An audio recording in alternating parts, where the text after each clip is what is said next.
বিধানসভায় আজ দৃষ্টি আকর্ষণীয় প্রস্তাবের আলোচনার সময় রাজ্যের সরকারি দলের মুখ্য সচেতক শোভনদেব চট্টোপাধ্যায় অধ্যক্ষের দৃষ্টি আকর্ষণ করে বলেন, আগে দেখা যেত সংবাদপত্রে বিধানসভার ছোট ছোট খবরগুলো বিধায়কদের প্রশ্ন উত্তর দিয়ে থাকতো। এতে একদিকে যেমন বিধায়কদের প্রশ্নের তাগিদ বাড়ত, বিধানসভার কেন্দ্রে মানুষজন জানতেন বিধায়ক কি বললেন, উৎসাহিত হতো।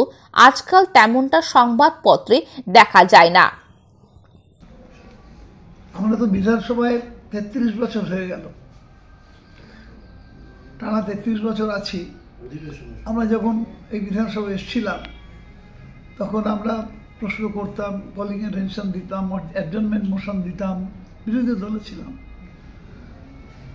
আমাদের সেই সময় খবরগুলো কাগজে বেরোতো, আমরা উৎসাহিত হতাম, আমাদের নাম বেরিয়েছে কাগজে, আমি প্রশ্ন করেছি, আমার এলাকার মানুষ দেখতো, সেটা দেখে বলতো যে আপনি আজকে এটা বলেছেন, ওইটা বলেছেন।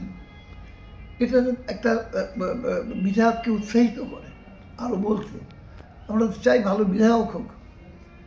সেটা নিয়ে আমার একটা দীর্ঘদিন ধরে লক্ষ্য করছি যে সংবাদপত্রে বিশেষ একটা খবর হয়তো বের করা হবে, এর বেশি কিছু না, একটা খবর, সেটা তো 7 দিন 10 দিন 15 দিন 20 দিন পরে পরে।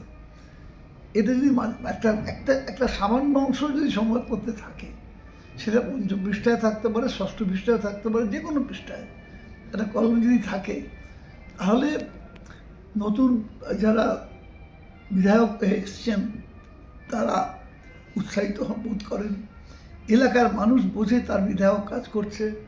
আর দ্বিতীয় হচ্ছে, যিনি উত্তর দেন তিনি স্যাটিসফাইড হন যে তার উন্নয়নের কথা তিনি বলতে পারছেন, অথবা তার উন্নয়ন যদি না হয় তাই তিনি সমালোচিত হচ্ছেন, সেটাও মানুষ জানতে পারে।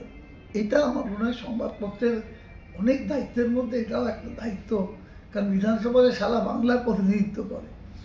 সেক্ষেত্রে বিধানসভায় আমার মনে হয় এটা বলা উচিত, এটা ছাপা উচিত কাগজে, যাতে করে এই দিকটা অন্তত করা যায়, তুলে ধরা যায়। বিরোধী রাজনৈতিক দলের তরফ থেকে বলা হচ্ছে বিধানসভার প্রসিডিংটা যদি যেমন লোকসভায় লাইভ রয়েছে, এখানেও যদি লাইভ দেখানো যায়, আপনি কি এই ধরনের কোনো প্রস্তাব দেবেন? এই মুহূর্তে এখনো পর্যন্ত সেটা দলীয় সিদ্ধান্তের প্রশ্ন এককভাবে আমি দিতে পারি না, সেটা আমাকে দলের সঙ্গে আলোচনা করে বলতে হবে। কিন্তু যেটা বললাম এটা আমি বলতেই পারি, এবং এটা আমার অধিকারের মধ্যে পড়ে, আমি পরিষদীয় মন্ত্রী সেই হিসেবে বলেছি।